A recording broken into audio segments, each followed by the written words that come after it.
Thank you so much आप लोगों को कि इतनी देर किसी को बैठ के सुनना सबसे बड़ी बात ये होती है, क्योंकि जब वहाँ पे हम बैठ के किसी को सुनते हैं तो उतना पेशेंस रखना पड़ता है, ये मुझे लगता है।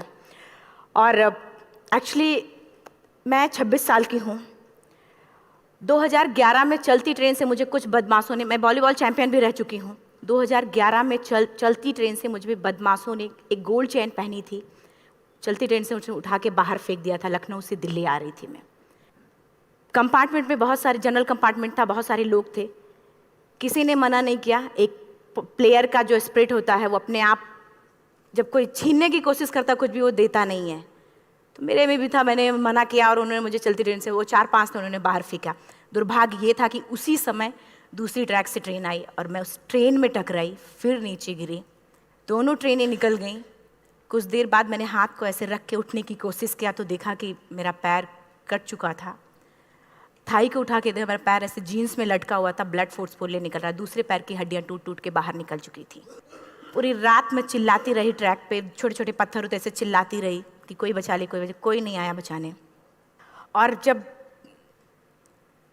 पूरी रात चिल्लाते चिल्लाते इतना कि मुझे दिखाई भी देना बंद हो गया, जब ट्रेन आता था तो वाइब्रेट होता था।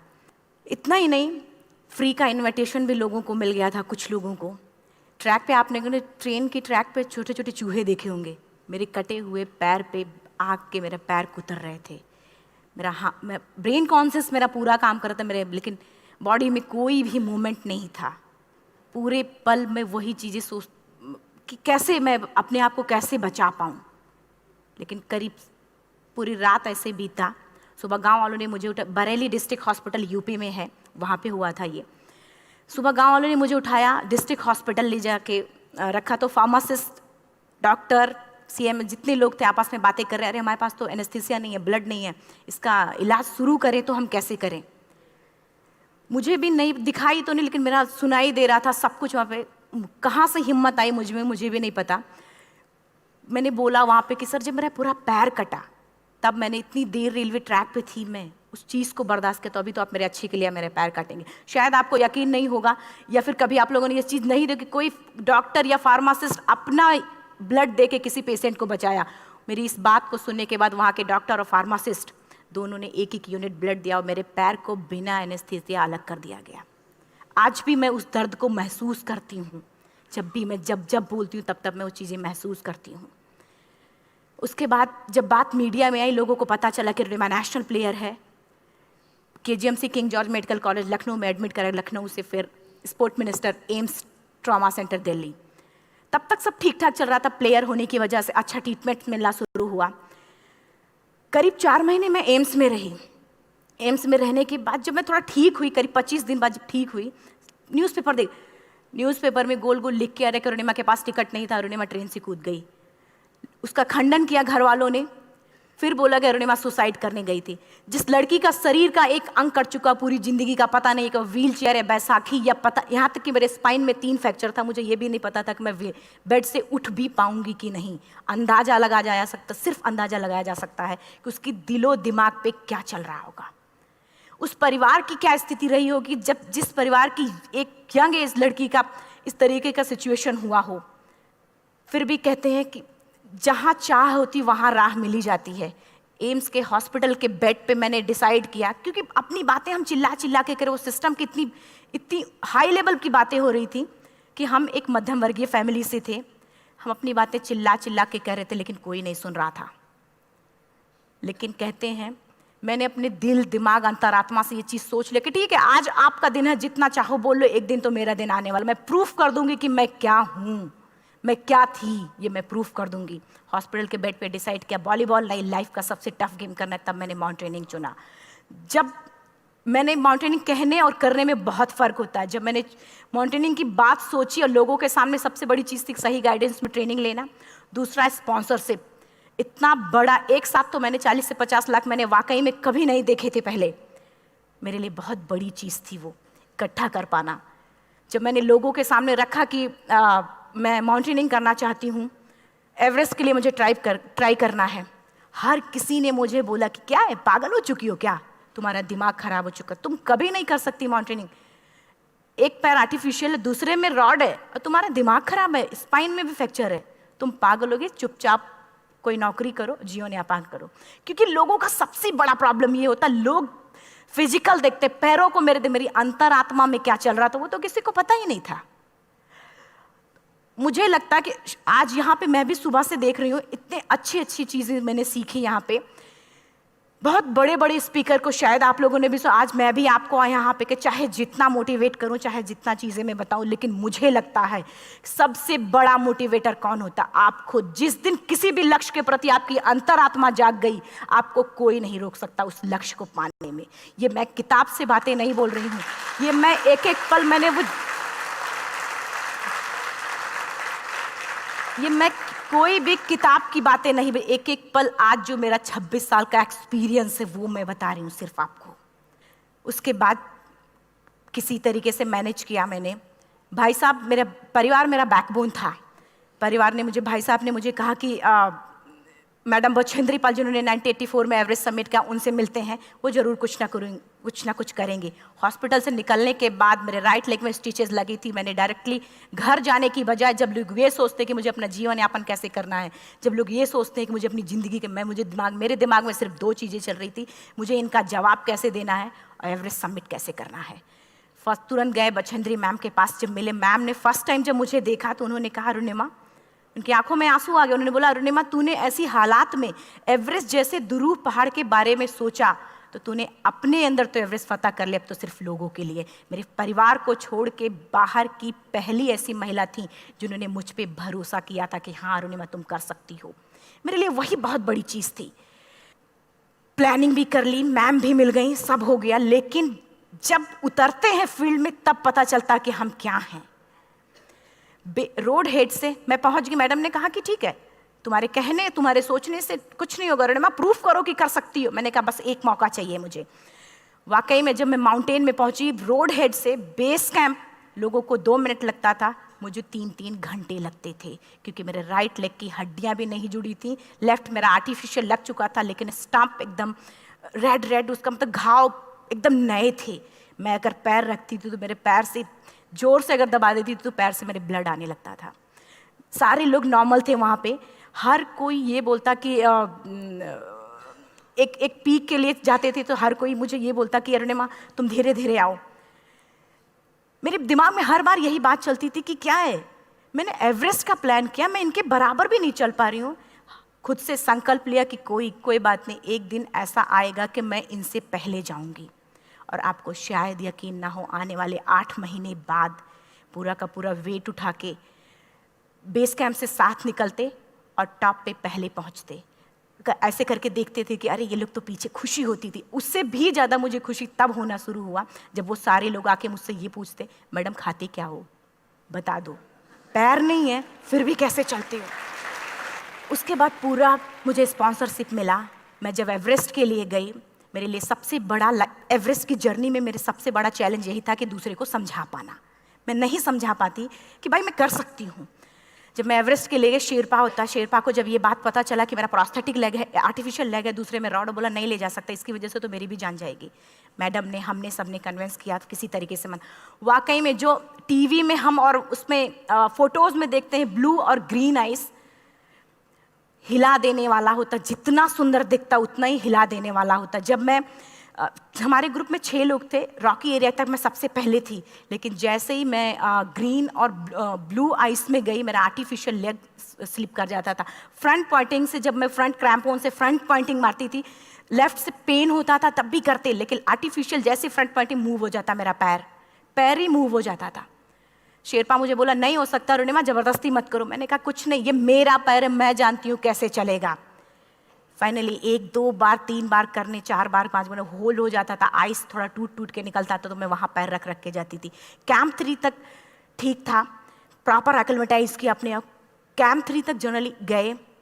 बात जब कैंप 3 के ऊपर की होती है, साउथ कोल समिट, अच्छे माउंटेनियर, अच्छे दिलेर के हौसले धरे के धरे तब रह जाते हैं जब अपनी आंखों के सामने किसी को मरता देखता है, और दिमाग में बात, जब जिसको डिसीजन मेकिंग, और जब दिमाग में बातें जब ये आने लगती हैं कि अरे जिस चीज़ के लिए हम जा रहे हैं उसी चीज़ के लिए आदमी मर रहा है, इसी चीज़ के लोग लिए मर चुके हैं।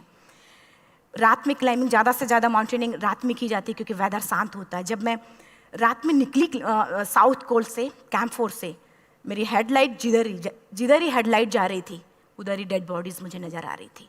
मेरे रोंगटे खड़े हो रहे थे, मुझे समझ में नहीं आ रहा था कि मैं करूं तो क्या करूं। इतना ही नहीं, मैं जिस रोप में थी उसी रोप में जब मैं आगे जा रही हूं और एक बांग्लादेशी, उनका हाथ हल्का हल्का ऐसे हिल रहा, मुंह से आवाज़ आ रही थी। मैं एक्सप्लेन नहीं कर सकती मुझे कितना डर लग रहा था। बार बार ये बार बार मन में आती, इसका ऑक्सीजन खत्म हुआ है, ये मर चुका है लास्ट सिचुएशन में, और हम कुछ नहीं कर पा रहे हैं, क्या करें। उसके बाद मैंने 10 से 15 मिनट सिर्फ मैं वहाँ खड़ी रही। मैंने सिर्फ इतना बोला कि अगर आप सभी में से सभी ने एवरेस्ट सबमिट कर लिया तब तो ठीक है, अगर नहीं सबमिट किया है मैं सबके लिए एवरेस्ट सबमिट करूँगी और जिंदा वापस जाऊँगी। क्योंकि जैसा हम सोचते हैं हमारी बॉडी उसी तरीके से जनरेट करना शुरू करती है। मैंने डेड बॉडी, क्योंकि जा ही नहीं सकते थे किनारे से, उसी रोप में वो एंकर है, डेड बॉडी को लांगी और लांग के जाना शुरू किया। हिलेरी स्टेप साउथ समिट के करीब जब मैं खुद पहुंची, मेरे शेरपा ने एक जोर से झटका मुझे दिया कि अरुणिमा वापस चलो, तुम्हारा ऑक्सीजन खत्म हो रहा है। हिलेरी स्टेप के बाद एवरेस्ट समिट है, थोड़ा चलने के बाद एवरेस्ट समिट है। अगर कोई आपसे ये बोले, आप अपने टारगेट के इतने करीब हो, अगर कोई आपसे ये बोले कि अरुणिमा वापस चलो, कैसा लगता है? मैंने भी यही बोला, सर क्या बोल रहे हो आप, मैं नहीं जाऊंगी वापस। बोले अरुणिमा जिंदगी रही, दोबारा ट्राई करना और एवरेस्ट समिट हो जाएगा दोबारा तुम्हारा। मैंने कहा नहीं, ये आप जिंदगी में गोल्ड चांस बार बार नहीं आते, लाइफ में कभी कभी आता है, ये आपके ऊपर आता, आप उसको पकड़ के रखते हो या फिर छोड़ देते हो। मैं अपना गोल्ड चांस कभी नहीं, क्योंकि मैं जानती थी मुझे स्पॉन्सरशिप बहुत मुश्किल से मिला, एक बार अगर मैं छोड़ देती दोबारा मुझे कभी नहीं मिलता। मैं बहुत अच्छी तरीके से जानती थी। मेरा फाइनली मुझे बछेंद्री मैम ने भी एक बार बात समझाई थी, मेरी माँ ने मुझे एक बात बताया था कि लाइफ में कभी कभी सिचुएशन ऐसी आती है जब सिर्फ आप अकेले होते हो, डिसीजन सिर्फ आपको लेना होता है। जहाँ पे भी होना, खड़े होकर हल्का सा पीछे मुड़कर देखना और ये सोचना कि आप एक एक कदम चल के यहाँ तक पहुँचे हो, सिर्फ अपना एक कदम आगे बढ़ाना, तुम देखना कुछ देर बाद तुम टॉप पे होगी। मेरे दिमाग में उनकी बातें वीडियो की तरह चल रही थी और सिर्फ एवरेस्ट का टॉप चल रहा था। मैंने शेरपा को पहले कन्विंस करने की कोशिश की कि भाई चल, कुछ नहीं होगा भाई चल। फाइनली जब वो नहीं माना, मैंने एक कदम आगे बढ़ाया, डिसीजन लिया कि नहीं जाना ही जाना है। आगे बढ़े, करीब 1 से 1.5 घंटे बाद मैं टॉप पे थी। और इतना ही नहीं, आज भी मैं जितनी बार बोलती हूँ उतनी बार मैं महसूस करती हूँ, मेरे रोंगटे खड़े हो जाते हैं, मेरा दोनों हाथ ऊपर करके जोर जोर चिल्लाने का मन कर रहा कि इतनी जोर से चिल्लाऊं कि सबको बता दूं कि आज मैं टॉप ऑफ द वर्ल्ड पे हूं। उन लोगों को बता दूं जो लोग ये सोचते हैं, लड़की, दूसरे विकलांग, तीसरे मिडिल क्लास में, जो लोग एक बार हार के फिर दोबारा लड़ना नहीं चाहते, जो लोग हारने के बाद सोचते हैं कि हम दोबारा कुछ कर नहीं सकते, उन लोगों को मैं चिल्ला चिल्ला के टॉप से बताना चाहती थी कि नहीं, आप सब कुछ कर सकते हो, सिर्फ एक सोच की विकलांगता, हैंडीकैप आदमी यहाँ से होता है, यहाँ से नहीं। अगर यहाँ से जो आदमी विकलांग है तो नॉर्मल आदमी भी विकलांग है, जो अगर यहाँ से विकलांग है। चिल्ला चिल्ला के मैं बताना चाहती थी। मैंने शेरपा से कहा कि आप एक फोटो खींच लो, क्योंकि सारे लोग फोटो, अपना नेशनल फ्लैग का जो वैल्यू होती है ना, वो जो हम कहीं बाहर होते हैं तो पता चलता है। मुझे भी बहुत खुशी हो रही थी, फ्लैग को हग किया और बोला फोटो खींचो। बोला पागल हो गई है, तेरा ऑक्सीजन कभी भी खत्म हो जाएगा, नीचे चल। नहीं, फोटो खींच लो। फोटो खींचा उसने। वो तो अगली बार इतना तेज गुस्सा हुआ, मैंने उसको बोला कि भाई वीडियो भी बना ले। 8848 की हाइट पे ऑक्सीजन खत्म हो रहा है, आज हम भी हंस रहे हैं आप लोगों के साथ क्योंकि यहाँ पूरा ऑक्सीजन है। और 8848 की हाइट पे जब मुझे शेरपा, कोई भी शेरपा को बोलेगा भाई वीडियो बना, तो परेशान हो जाएगा, पागल हो चुकी, कि तुम मर जाए, यहाँ मैं जा रहा हूँ नीचे। मैंने कहा नहीं, कुछ नहीं होगा, आप बनाओ वीडियो। किसी तरीके से मैं 4-5 पेयर बैटरी रख के लेके गई कि डिस्पोजल कैमरा, एक अलग कैमरा, कि मतलब एक नहीं काम करेगा तो दूसरा करेगा, प्रॉपर प्लानिंग से। शायद आप लोग भी सोचो कि वाकई में लड़की को इतना बड़ा रिस्क लेने की क्या जरूरत थी, कि जिंदगी कभी भी जा सकती थी इसकी। लेकिन मैंने वो रिस्क लिया क्यों? क्योंकि मैं चाहती थी, कहीं ना कहीं से मेरे भी दिमाग में ये बात आ चुका था कि मैं जिंदा वापस ना जाऊं। मैं चाहती थी कि अगर मैं जिंदा ना जाऊं तो ये वीडियो मेरे इंडिया शेरपा से मैंने यही बात बोली, ये वीडियो अगर मैं जिंदा नहीं जाती हूँ, ये वीडियो मेरे इंडिया पहुँचा देना, मेरे यूथ तक चला जाएगा। क्योंकि मैं चाहती थी कि 11 अप्रैल 2011 को मेरा एक्सीडेंट हुआ, 21 मई 2013 10:55 पे मैं टॉप ऑफ द वर्ल्ड पे थी। ऑलमोस्ट 1 से 2 साल के अंदर कैसे यहाँ से मैंने ये चीज़, मैंने कभी भी कामयाब होने के, मेरी वो जिंदगी बन चुकी थी, मेरा जुनून बन चुका था, मेरा पैशन मेरा जिद बन चुका था। वो मेरा सोते उठते बैठते सिर्फ मुझे एवरेस्ट दिखाई जाए। और मुझे लगता है किसी को भी अगर अपना लक्ष्य पाना है, यहाँ से अगर वो पागलपन जब तक नहीं आएगा तब तक नहीं होगा। वो फाइनली उसने वीडियो बनाया। आप बोल रहे फटाफट रोनिमा नीचे भागो। जब मैं टॉप पे थी तो कुछ लोग और भी थे, लेकिन 10:55 पे मैंने एवरेस्ट समिट, 11 बजे के बाद अगर कोई अटैम्प्ट करने की कोशिश करता है उसको सुसाइड अटैम्प्ट बोलते हैं। जैसे ही मैं नीचे चलना शुरू की, मैंने कहा भाई हाँ चल नीचे चलते हैं। ज़्यादा से ज़्यादा मौतें नीचे आते वक्त होती हैं एवरेस्ट पे। जब मैं नीचे आ रही हूँ, थोड़ा दूर ही मैं नीचे चली थी, मेरा ऑक्सीजन पूरी तरीके से ख़त्म। सिर्फ अंदाज़ा लगाया सकता कि जब ऑक्सीजन ख़त्म हुआ क्या परिस्थिति रही होगी। मैं ऐसे नीचे गिर गई और शेरपा मुझे बोला कि रोनिमा मुझे यकीन नहीं था कि तू एवरेस्ट सबमिट कर पाएगी, लेकिन फिर भी तूने किया। मैं चाहता हूँ कि रोनिमा जिंदा चल, तू वापस उठ, खड़ी हो। मुझे खड़ा करने की वो कोशिश कर रहा था बार बार, मैं खड़ी नहीं हो पा रही थी, वाकई में दम ही नहीं था। लेकिन फिर भी कहते हैं कि जैसे हमारे नियम होते हैं वैसे ऊपर वाले के भी नियम हैं। उसकी लिस्ट में जब मेरा नाम नहीं है तो वो मुझे नहीं ले जा सकता। अगर दूसरी चीज़, मेरा कॉन्सेप्ट एकदम क्लियर हो चुका था। जब रेलवे ट्रैक पे मैं थी, रेलवे ट्रैक पे 7 घंटे में पड़ी थी, 49 ट्रेन अप डाउन हुई थी, तो मेरा कॉन्सेप्ट एकदम क्लियर हो चुका था। इसका मतलब है कि ऊपर वाले ने अगर मुझे कुछ बचाया है तो कुछ ना कुछ इतिहास रचने के लिए बचाया है। मैंने पॉजिटिव तरीके से सोचा। और उसी समय एक ब्रिटिश क्लाइंबर नीचे से ऊपर आ रहा था और उसके पास 2 ऑक्सीजन, तो उसने एक को वहीं फेंका और दूसरे को लेके नीचे जाना शुरू किया क्योंकि वेदर ख़राब था। मेरा शेरपा मुझे एंकर किया और जाने लगा नीचे, और वो फटाफट उसको लेके आए, मुझे लगाया। उसने बोला रोनिमा तू बहुत लकी है कि तुझे यहाँ पे ऑक्सीजन मिला है। वाकई में ऊपर वाला भी चाहता है कि तू जिंदा रहे। वो मुझे बार बार लकी लकी बोल रहा था। शायद आप लोग में से भी कोई होगा कि जो लक और भाग्य जैसी चीज़ों पे यकीन करता हो, या पता नहीं भी। मैं किसी की भावनाओं को ठेस नहीं पहुंचाना चाहते, लेकिन मैं इन किसी भी चीज़ों पे भरोसा नहीं करती, क्योंकि मेरा मानना है कि लक भी उसी का साथ देता है जिसके अंदर जीतने का जज्बा है। अगर आपके अंदर जीतने का जज्बा नहीं है, चारों तरफ सिर्फ बहाने होते हैं, सिर्फ बहाने, इतना सारा एक्सक्यूज़ होता है। शायद मैं भी अगर वापस आ गई होती तो मैं बोल देती मेरा ऑक्सीजन खत्म है, कोई मुझसे पूछने ना बचेंद्री मन, ना मेरा परिवार, कोई भी मुझसे पूछने नहीं आता। लेकिन क्या कभी मैं अपने आप को समझा पाती? कभी नहीं। फाइनली जो भी था, लक भाग्य किस्मत में नीचे आ रही थी, बहुत खुश थी। माउंटेन, डेड बॉडीज, मेरा शेरपा, ये लोग थे। मैं किसी से शेयर भी नहीं कर पा रही थी कि अरे मैंने एवरेस्ट सबमिट किया, किसी से शेयर भी नहीं कर पा रहे थे। फटाफट मैंने नीचे हील मार के, हमारे से हील मार के नीचे आ रहे थे। एकाएक मेरा प्रोस्थेटिक लेग, पूरा का पूरा लेग ही निकल गया। -60 डिग्री तक टेम्परेचर डाउन हो जाता है एवरेस्ट पे। मेरा हाथ वगैरह ये सब ऐसे मूवमेंट, ऐसे मुड़ नहीं रहा था, ब्लड निकलने लगा था, ये सब यहाँ तक। मुझे शेरपा से मैं बोल रही हूँ कि ऑलरेडी मेरा पैर कटा हुआ है, अगर दिमाग में ये बात है कि मेरा हाथ भी काटना पड़ेगा, कैसा लगेगा मेरा दिमाग? क्योंकि ये ऐसा मूवमेंट, रेड 3 स्टेज होती हैं। रेड मेरा हो चुका था, रेड, ब्लैक, ब्लू, ब्लैक हो तो काटना पड़ेगा। तो बार बार मैं बोल रही हूँ शेरपा से कि भाई हाथ मेरा कुछ हो रहा है, इसमें मूवमेंट नहीं हो रहा है, यहाँ सबसे ब्लड हो रहा। बोला रोनिमा कुछ नहीं, जितना नीचे जाएंगे उतना अच्छा होगा। प्रोस्थेटिक लेग मेरा निकल चुका है, मैं रुकी हूँ, मेरा ऑक्सीजन चल रहा, बड़े मुश्किल से, लक भाग्य किस्मत जो भी था मुझे मिला था। शेरपा मेरे आगे है, लास्ट मोमेंट तक वो मुझे बोलेगा अगर वो मैं नहीं चलती वो मुझे छोड़ के चला जाए। गलती उसकी भी नहीं होती, क्योंकि वो क्या करे, क्लाइंबर की वजह से या तो अपनी जान वो भी दी, गलती उसकी भी नहीं है। लास्ट में मेरी आंखों से आंसू निकलने लगा। मैंने सोचा क्या करूं अब, रोने अपने आप आंसू ने कहीं ना कहीं से आ ही जाता है। दूसरे पल मुझे समझ में आ गया कि रोने धोने से कुछ नहीं होगा। मैंने आंसू को पोंछा और रोप, जो मेरी रोप थी, रोप को पकड़ा, दूसरे हाथ से आर्टिफिशियल लेग को, पैर को घसीट के चलना शुरू हो गया, क्योंकि मेरे पास यही था। ये तो दूसरा था, गिव अप कर दो ही चीज़ थी। पैर को घसीट चलना शुरू हुआ। कुछ दूर नीचे चलने के आने के बाद रॉक था, उसमें घुसे, पैर को खोला, सही किया, फिर नीचे चला।